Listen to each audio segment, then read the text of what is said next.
Hello everyone, I'm Mithra. Welcome back. Settlement phase after level 2 Butcher. Woo!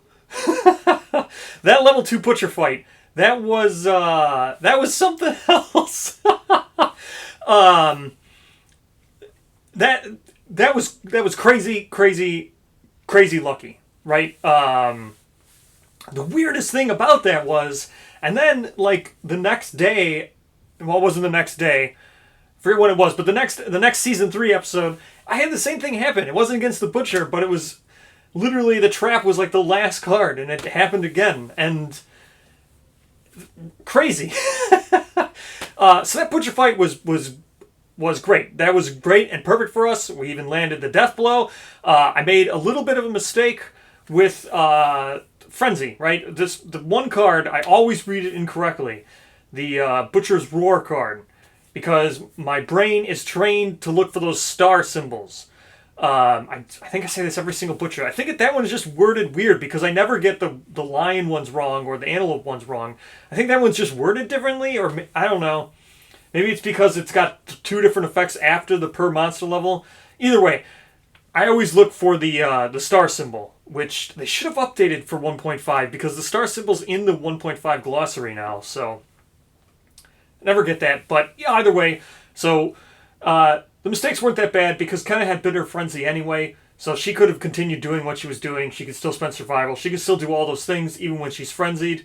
So it didn't make that big of a difference that she would have gotten frenzied, and then she could just use Fist and Tooth because she wouldn't be able to use weapon proficiency for her Twilight Sword, which would mean it would be then cumbersome. But luckily, she's also a Fist and Tooth person. Or she was in another life. So so Fist and Tooth worked out well for her. The same rolls, the exact same thing. It would have all worked exactly the same for her with Fist and Tooth. So,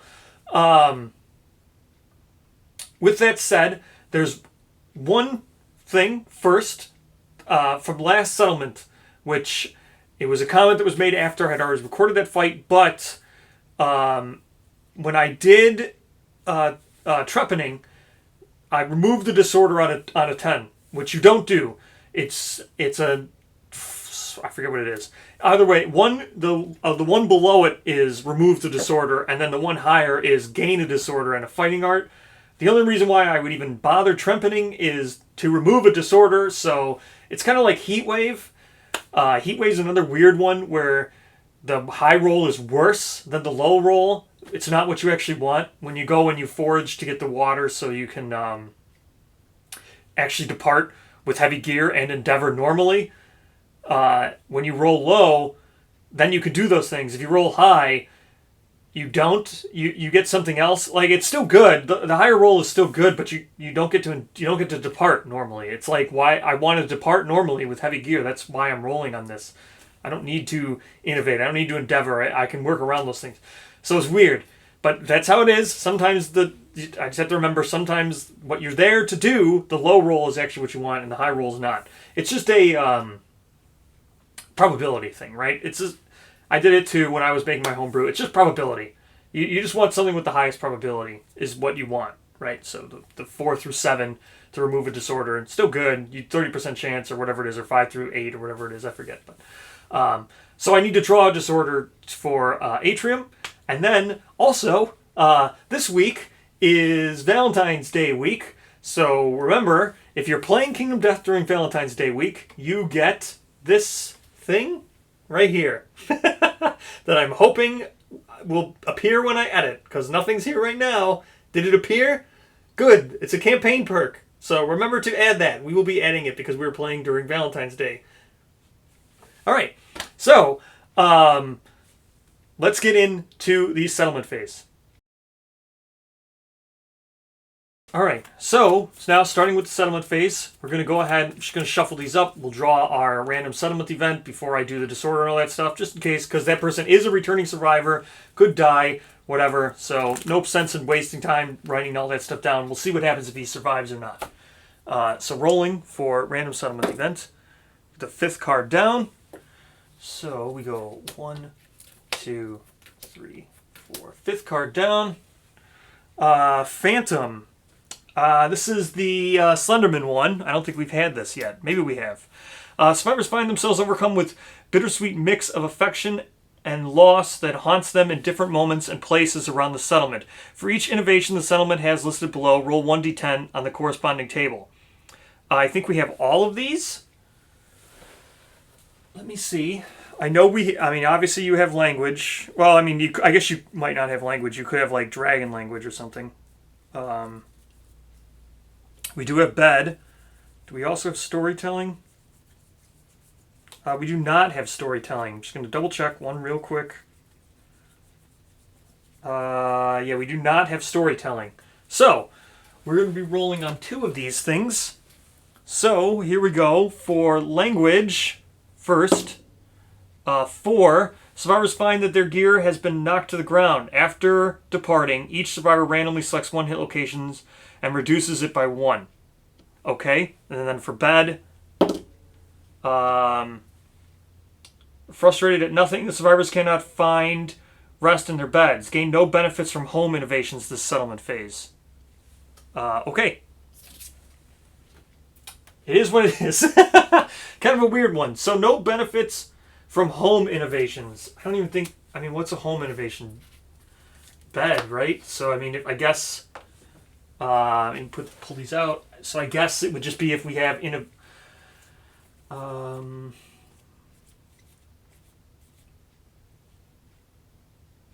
home innovation, it is bad, obviously. Hovel. So we don't get departing survival plus 1.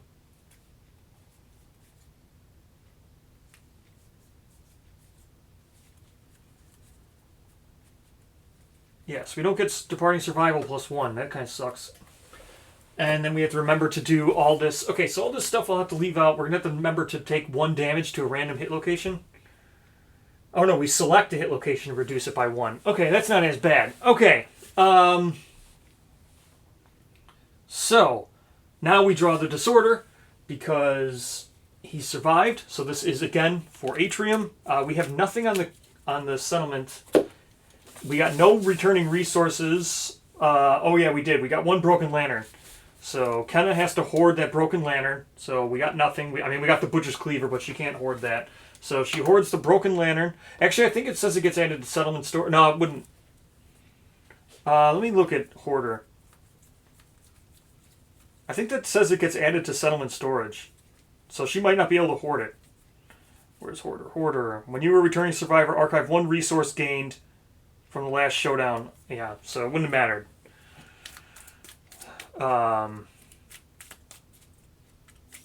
Yeah, there'd be nothing to archive. If it went right into settlement storage, there'd be nothing to archive.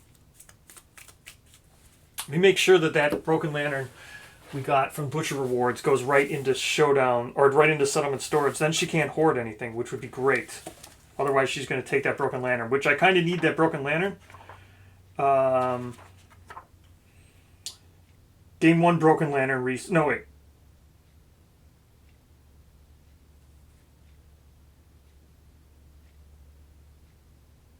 Yeah, no, she would be, she takes it. So she takes the broken lantern resource.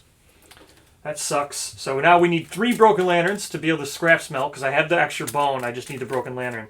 So now Atrium, let's go ahead and draw his disorder. Rageaholic. I think he's already a Rageaholic. No, he's not a Rageaholic. So Rageaholic is annoying. Whenever you suffer a severe injury, you also suffer frenzy. So that's super annoying, Rageaholic. We're going to see if we can try to get that removed, because we've got nothing else to do but endeavors here. So we're going to gain plus one population. I'll need a name for that person. I might have 1 left. I'll have to scan, but otherwise I think we can do some requested names for that person who we're gaining for the Valentine's Day campaign perk. Now, they aren't born here in the settlement. They just show up, so we get plus 1 pop. No, wait. It says plus 1 population. So, yeah, they wouldn't be... Are they born here? I'm assuming that it's meant that they're born here. Because it's a Valentine's Day thing. So we'll count it as they're born here. So, let's see if we can remove Rageaholic. The same situation that got us into here by removing Megalophobia, which isn't that bad of a deal because we're going to go, or that big of a deal right now, because we're going to go hunt Beast of Sorrow, which just uses the regular Lion mini. But if he's going to fight Lion God, I kind of need him there. I need him to be able to do that, and he won't be able to do that with Megalophobia. So, let's get out Trepanning again. Trepanning. So, it's 3 through 6. What did I say? I forget what I said. What did I say? 5 to 8, I think I said. So, anyway, Cure 1 Disorder, 3 through 6. So, we're going to spend 1 from Collective Toil. So, we've got looking to cure Rageaholic and then cure Megalophobia. Oh, man. I don't even know. Atrium is so good. He's so good. He's got 3 natural evasion and 6 movement. Like, he's so good that I need these disorders cleared up. He's like the perfect tank, too. Alright, so let's see if we can clear up these disorders. Man. You know, I think I could just drink the water with him. I'm not going to use that water for anything. What does black water do? I don't have it out. Maybe I'll just drink the black water with him, because I have 1 left. And I'm not going to make the mace, the slender mace, or whatever it is, the gloom mace. Gloomhammer. Which is the best thing. The Gloomhammer is the best thing, but maybe I should just drink the water with him and just delete all my disorders. Okay. That's an option. So instead, here's what we're going to do. We're going to spend that 1 on getting scrap so I can make blacksmith. So here we go. We're going to scrap 6 to 9. So what is it? Spend 1 survival or die? Yes, so spend 1 survival or die. We're going to do this with Tyson because he's never going to really go out much ever again. I mean, we could send him out, but he's not super great. He's got 7 survival. So Tyson will go ahead and do this. 5, so he's spending 1 survival. I'm going to do it again with Tyson. Spending 2 survival. So that's 1 Broken Lantern. 2 survival. I'll do this again. That's 3 Broken Lantern, or 2 Broken Lanterns. It would have been 3, but I kind of had to hoard 1. Stupid. Okay. We got 1 more roll on this. If we can get 3 scrap, that'd be perfect. 8, that's 3 scrap. So we got 3 Broken Lanterns at the cost of 2 survival. So not bad. So 2 survival brings Tyson down to 5 survival. We get the 3 Broken Lanterns. Going to go ahead and spend 1 endeavor to build the blacksmith via scrap smelting. So we spend 6 bone and 3 scrap. So we have 6 bone. So we spend 3 scrap. Then we spend 2 skulls, which is 2. Sunstones. It's 3 bones. Stout vertebrate. 4 bones. Dense bone.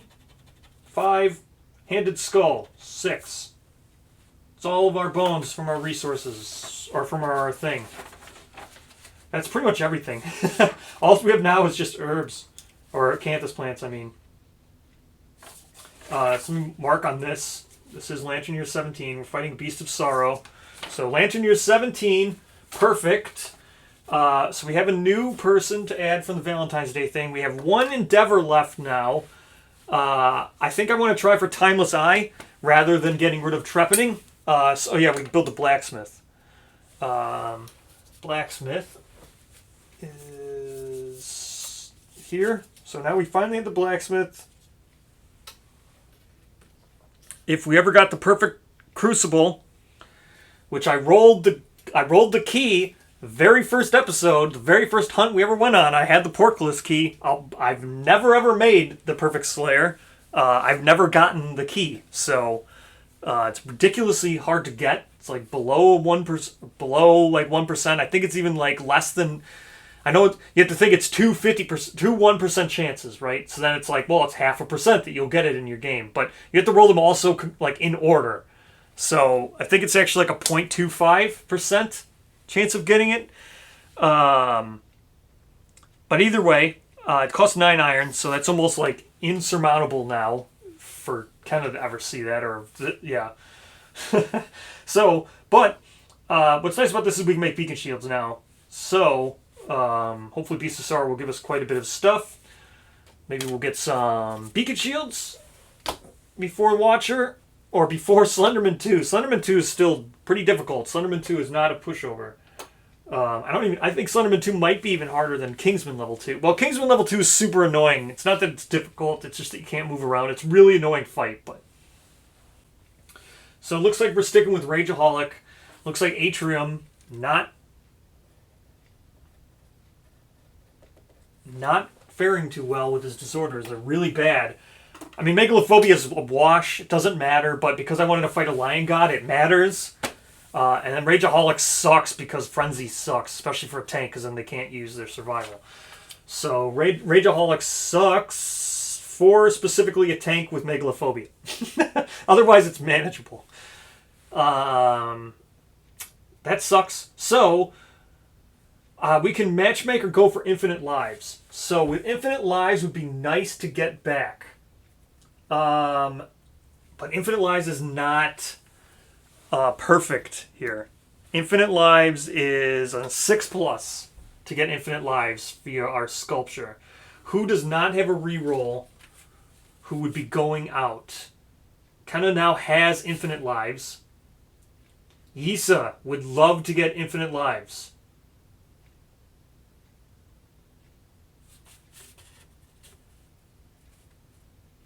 Yisa would love to get infinite lives. That would be great for her. Man, these two survivors are just nuts. Yisa and Kenna are just nuts. These, like, Kenna is just nuts. She's like approaching something you would see in like a Dragon King campaign, or like something you would see in, what is it? New Game Plus. Okay, let's see if we can get... Yisa would be great with infinite lives. So let's see if we can get infinite lives for Yisa. I know I'm kind of wasting a matchmaker here, but I'd rather have Yisa get infinite lives, especially if I'm going to be messing around with the Lion God.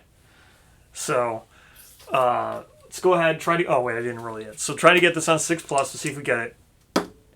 7. So Yisa now has infinite lives, which is great.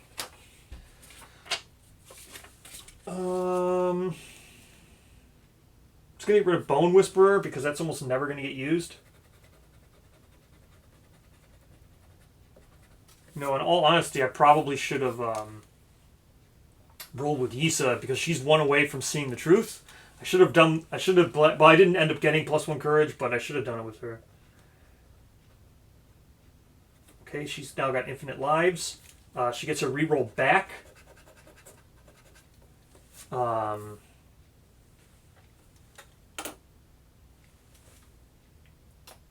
So, that's right, she's blind now. Forgot about that. She is now blind. Well, she got to reroll back.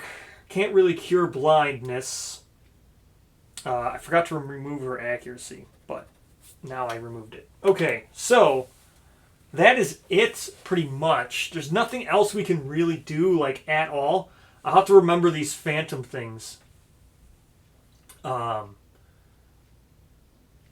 So the way I'm gonna say, so here's what so you don't gain from home innovations, right? But I'm pretty sure these +1 survival limits are not benefits, right? Where it says, where is it? Frustrated nothing, gain no benefits. So, like, these survival limit +1s, that would suck if that knocks down our permanent survival limit. I don't think it does. I think it's talking just about, like, the +1 strength for a newborn from bed and departing survival +1. The benefits of these two things. I don't think it affects survival limit. However,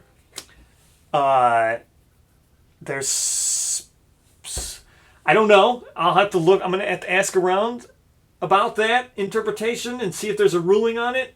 But if those survival limit +1 things don't go away, because I think those are just what those do. They're not the benefits of them. They're just that. Like, they're the survival limit +1. That is what it does.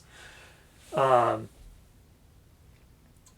I could see people ruling it as, yeah, you lose your survival bonus goes down by 2, which would be rough. Your survival limit goes down by 2. Would be very rough.